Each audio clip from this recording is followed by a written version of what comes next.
Hashiba Junichi is a high school student who has absolutely no self-confidence. Junichi's personality hasn't been all that beneficial for him throughout his high school journey, as even though the second year of school was here, there were no signs of Junichi getting a girlfriend. This truth was especially hard to digest, as literally every other student at school was in a relationship, and the only loners were Junichi and his group of perverted friends. Every day was really hard for Junichi, as he had to watch his dreams being crushed. Junichi's group had to turn to some magazines as substitutes, but that just makes their already bad reputation even worse, since everyone in the class stares at these guys with a look of disgust. The bad choice of magazines earns Junichi a look full of disappointment from a popular girl named Yame Yukana, and that just makes the already sad Junichi further embarrassed. The class somehow passes by, and Junichi meets up with his group of hopeless friends who turn out to be plotting a little prank. The other guy somehow convinces Junichi to confess his feelings to Yame, and even though Junichi had no intention to muster up this much courage, he eventually follows along with the plan. The guys leave a love letter in Yame's shoe locker after school, and she picks it up to later meet up with Junichi behind the school building. Junichi follows the script given to him by his friends, and he straight up gets on his knees to beg Yame. Yame initially sees Junichi as a creep, and even though Junichi was sure that his high school love dream was crushed, for some reason Yame finds him interesting enough and surprisingly accepts Junichi's confession. On the same night, the mere thought of dating a girl like Yame is still making no sense at all to Junichi, and the guy is unable to sleep properly due to all those thoughts and possibilities running around in his head. On the next day, Junichi is really tired due to not being able to sleep all that well, and as he walks down to school, he still questions whether he actually pulled that feat off or Yame is just playing him. Junichi refuses to think for now, and just then he is greeted by his friends who start picking on the guy, assuming that their plot worked and Junichi got humiliated yesterday. Junichi tries to tell the boys how Yame said yes, but they just assume that the shock must be too much for Junichi's punny brain to handle. The unpopular group is vowing to stay together forever, but the mood changes when Junichi receives a text from Yame, making the other boys lose hope in humanity. Even though the boys had changed their tones pretty quickly, they still proceed to help Junichi out with his relationship by telling him ways about how Junichi can start making some moves. Shinpei Sakamoto suggests that Junichi should take Yame to the karaoke, but Junichi is unsure due to his lack of courage. Junichi reaches school and he finds it odd how his classmate Kashi Yui is acting close to him. Junichi was already worried about the news of this relationship getting out when Yame entered the calls and made the announcement in Junichi's place. The whole class is shocked, and Junichi isn't able to hang out with the boys either, as they're having a hard time coping with the truth right now. After class, Yame comes up to Junichi and tells him to spend some time with her. She takes Junichi to karaoke for a nice little date. The two start enjoying themselves inside the place, and even though Junichi was plotting some big and bold moves earlier, the guy chickens out after just sitting next to Yame. Junichi does manage to muster up some courage and follow along with the plan presented by Shinpei, but he gets devastated when Yame points out a nose hair sticking out. The date concludes with Junichi losing his already non-existent self-confidence, but things are not going to get easy for Junichi anytime soon, as we find Yame's friend Ranko spying on the two. Some time passes by, and we get back to Junichi as he is returning from school. The guy finds a love letter in his shoe locker, and while he is shocked, the rest of the boys are full of envy. Even though the boys never believed that Junichi will be getting letters one day, they still encourage him to at least confront the one who gave the letter. Junichi was reluctant at first, since he was already with Yame, but he proceeds to at least honor the letter, as Yame would be mad with him otherwise. The guy heads over to the back of the school building, where Ranko from earlier pulls up on him. Ranko is borderline bullying Junichi and pushing him down when Yame comes and grabs Junichi to go home. Yame was Ranko's childhood friend, but as she walks back with Junichi, She tells him to be careful and stay away from her since apparently she is a bit dangerous. Later on in the evening, Junichi is in his room chilling when he receives a text from Yame telling him to go out in the city with her and Ranko. Junichi accepts the offer, of course, and he has a lot of fun while hanging out with the girls. The group grabs lunch and does some shopping before calling it a day. And as they are on their way back, two thugs come up to them and start harassing the girls.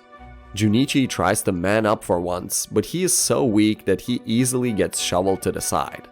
Yame tends to help Junichi out in getting up, and Ranko steps up to the thugs, agreeing to join them. By the time weak Junichi gets back to his feet, Ranko joins the other two again as she had already beaten up the thugs. The date is wrapped, and Junichi is feeling weak and pathetic as he walks back home, where he finds Ranko waiting for him outside. Junichi has no clue as to what is going on, and Ranko forcibly enters his place before accusing him of being with Yame just to have his way with her. Junichi stands up for himself for the second time in his life, and he states how even though he is a virgin, such an act is too disgusting, even for a desperate guy like him. This makes Ranko pissed, and moments later, Yame pulls up to get her friend back home after the two share an emotional moment. On the next day, Junichi is headed back to school when Ranko pulls up on him and tells him to keep the event from yesterday hidden from Yame, while Kashi Yui spies on the two from a distance while having schemes of her own. Kashi Yui also turns out to be quite an interesting personality as she has a huge superiority complex. Yui thinks of her classmates as nobodies, while her interest in Junichi is because she sees him as a literal dog. Back to Junichi. The guy is seen to be doing some important research about personality traits found in Gyrus, and while he was at it, Junichi stumbles across a streamer named Boa, who was famous for berating her audience. Back at school on the next day, Yui enters class while thinking of everyone as her servant, and in the meanwhile, the perverted group is seen to be doing some extensive discussion about the same Boa Junichi found last night. Shinpei feels like he has seen Boa before, but despite his hardest efforts, he is still unable to recall the person Boa resembles. Junichi forgets about the matter for now, and he is enjoying lunchtime with Yame when Yui comes up to the group. Yui asks Junichi to follow her somewhere as she just wanted to have a word, but she had to leave empty-handed at the end as the other girls didn't want to let Junichi go. The classes end for the day, and Yame leaves with her friend after telling Junichi that sometimes he looks like a dog waiting for his master. Junichi runs into Yui afterwards, and she convinces him to follow along with her as she had to run an errand that was not possible for herself alone. Yui ends up taking Junichi to a little cafe where they have a cup of coffee and indulge in a little bit of small talk. Things didn't get as heightened as Junichi would have liked at the end, but he did score a date with another girl. Junichi concludes his date while talking about Yame, and in the meanwhile, we find Shinpei going through Boa's stream again at night to finally find the clue he was looking for all along.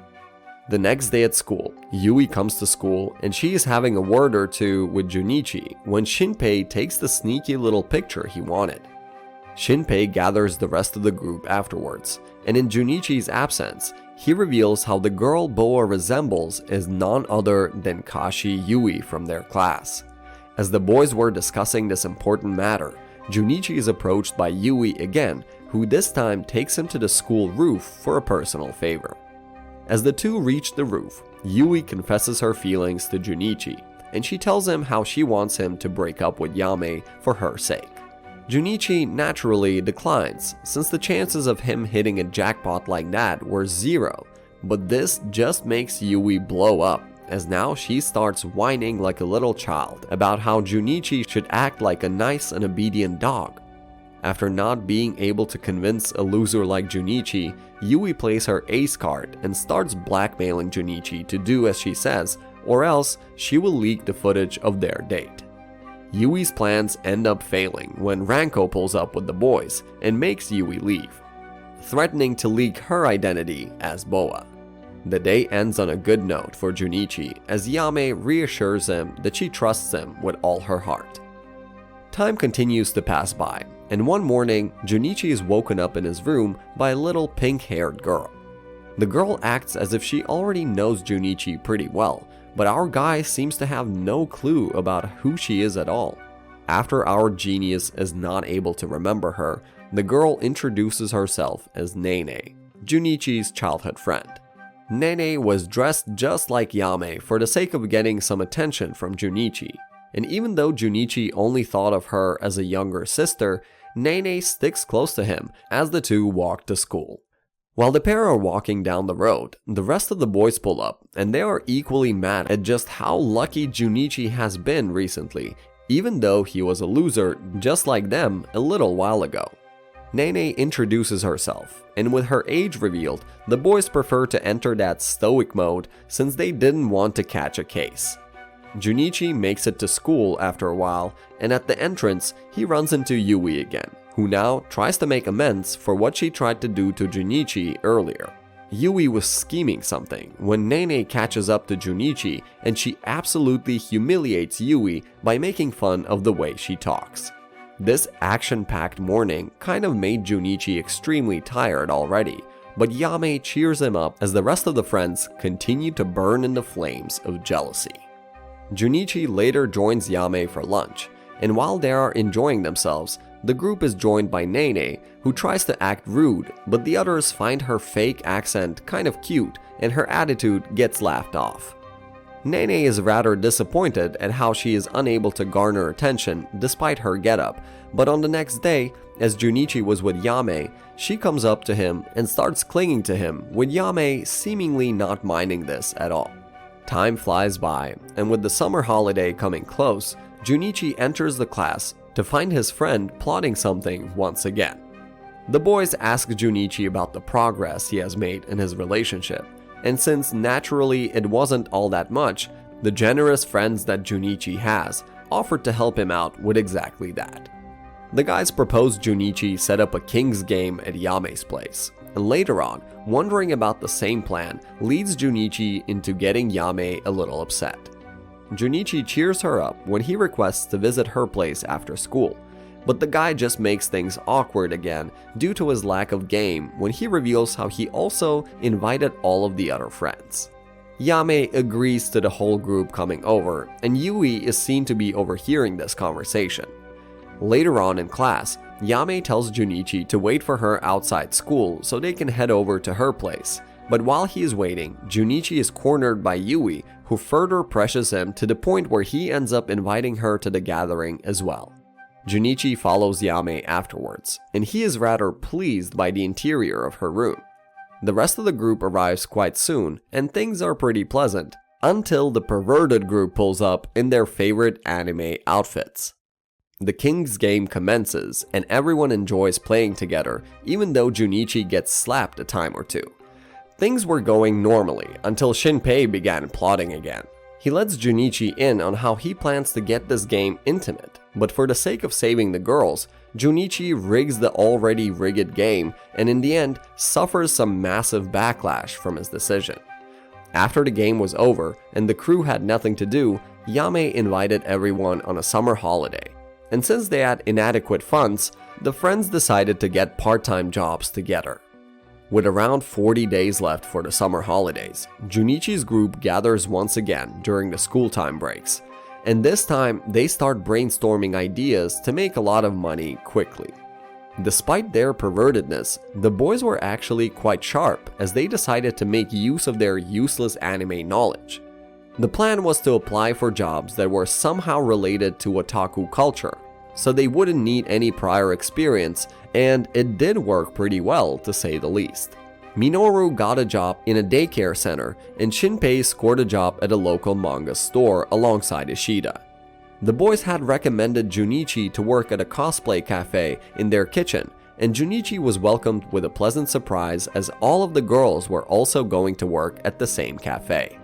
The situation around the cafe was also well set up other than the supervisor who kept staring at the girls with his creepy gaze.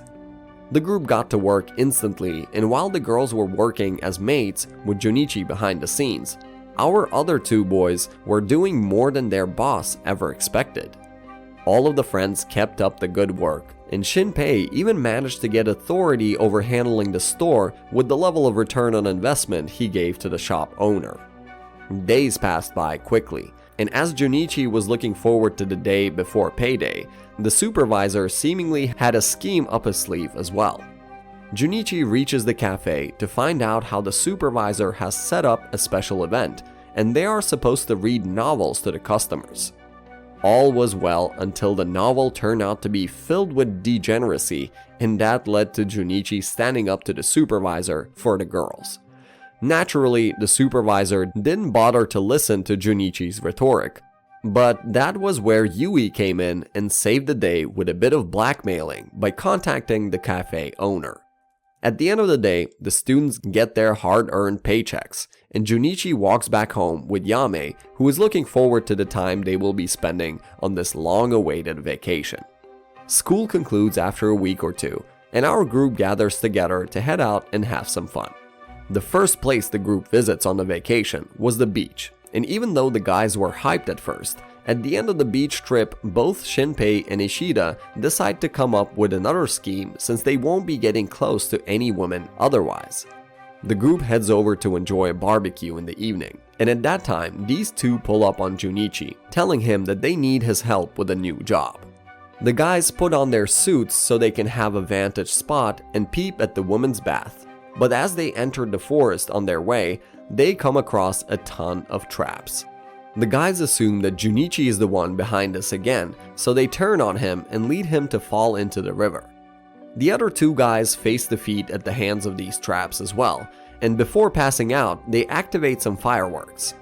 Junichi opens his eyes in Yame's lap later, where she scolds him before the pair share a romantic moment together, watching the astonishing starry night by the soothing beach. With nerdy Junichi planning dates with Yame in the future, the summer holiday comes to an end, and so does our recap for the day. Thank you for sticking till the end, and let us know in the comments what anime you want us to recap next. Don't forget to leave us a like and subscribe to the channel for more content like this. As always, we'll see you in the next one. Peace.